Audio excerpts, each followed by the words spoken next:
Iremos falar sobre alguns pontos importantes para a cartografia, tá? Alguns detalhes que são essenciais para a alfabetização cartográfica, para que os mapas façam sentido e nós possamos entender, né, todos os seus elementos e fazer a sua correta leitura.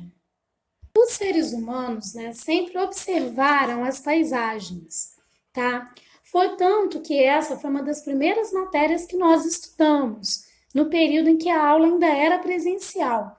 A respeito, né, da observação da paisagem, nós temos três pontos de vista. A figura está mostrando o ponto de vista horizontal, quando nós estamos numa rua e observamos, por exemplo, uma casa e uma árvore, né? Nós temos aí uma visão horizontal da paisagem. Quando observamos a paisagem, né, de um morro, de um mirante, nós temos a visão oblíqua, tá? Que é representada aí pela figura 2, né? Nós estamos vendo tudo de cima, então a perspectiva, o ângulo da paisagem é um pouco diferente. Quando observamos, né, a paisagem de cima, nós temos uma visão vertical da paisagem, e é o que mostra a figura 3. E por que essa visão vertical é tão importante? Porque é assim que os mapas mostram a superfície terrestre e as áreas mapeadas. Essa visão vertical, na atualidade, ela é obtida através de máquinas fotográficas digitais e sensores, né? Que estão, assim, localizados em aviões e satélites artificiais. Essa grande evolução tecnológica permite a maior precisão no mapeamento. Ao observar esse mapa, né, uma série de perguntas, né, precisam ser feitas. Que lugar está sendo mapeado? O que significa aí, né? Algumas ruas estarem coloridas de azul, outras de verde, outra de amarelo, outra de rosa, né? Quem fez esse mapa? De que ano é esse mapa? Onde é o norte? Onde é o sul? Onde é o leste? Onde é o oeste? Ou seja, né? Esse mapa traz mais perguntas do que resposta para a gente, tá?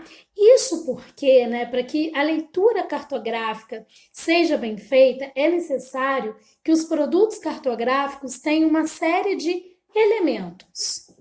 Bom, agora, né, com todos esses elementos, é possível fazer a leitura do mapa. Ó, eu sei que é um mapa de Juiz de Fora, que mostra a evolução do centro, sei onde fica o norte, sei qual é a escala, ou seja, quantas vezes o lugar foi reduzido nesse mapa, sei que data esse mapa foi feito, né, em fevereiro de 2014, sei que a fonte dos dados é da Prefeitura Municipal, quem elaborou fui eu, Vatuzzi, né? Sei o que significa, por exemplo, as ruas azuis mais escuras foram abertas em 1850, né?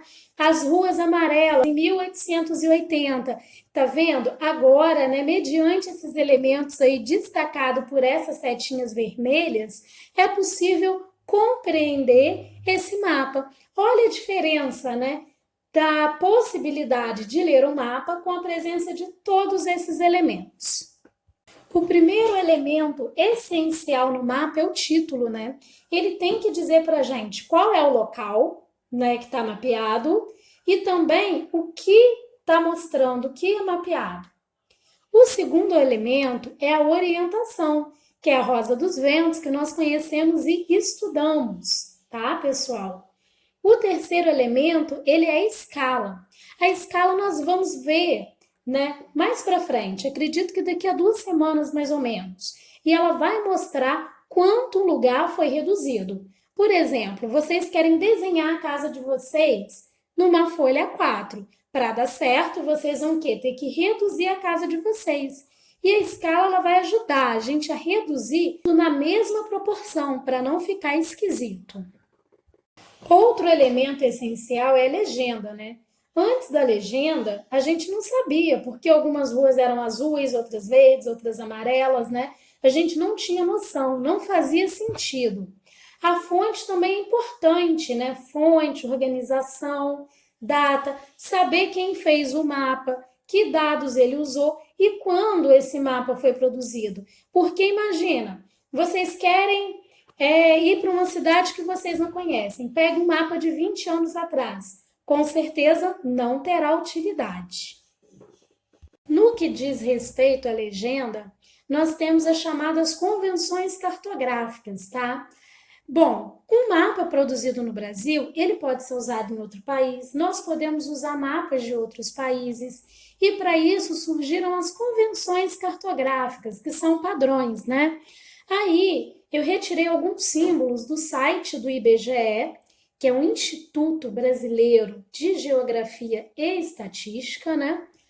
E por que isso? Bom, sempre que a gente vê verde no mapa, é a vegetação, azul corresponde à água, linhas vermelhas são estradas, né? É, as cidades também têm uma forma própria de representação. Então, existe esses padrões, tá? A mesma forma que a gente representa um brejo, um lago, um rio no Brasil, deverá ser representado nos Estados Unidos, na Alemanha. Para quê? Para que esse mapa tenha utilidade, né, em vários países do mundo. Essas são aí as convenções, né? É a padronização dos símbolos cartográficos para facilitar a alfabetização cartográfica, né? Para tornar o mapa uma linguagem universal. Quanto ao tipo de símbolos cartográficos, podemos classificá-los em pontual, tá? Então, são mapas em que os símbolos são representados por pontos, como nós podemos ver na imagem aí.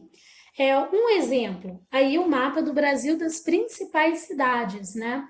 Então, esses mapas, eles têm a função, né, de localizar locais específicos no espaço, ponto de ônibus, restaurante, praças, academias, entre outros.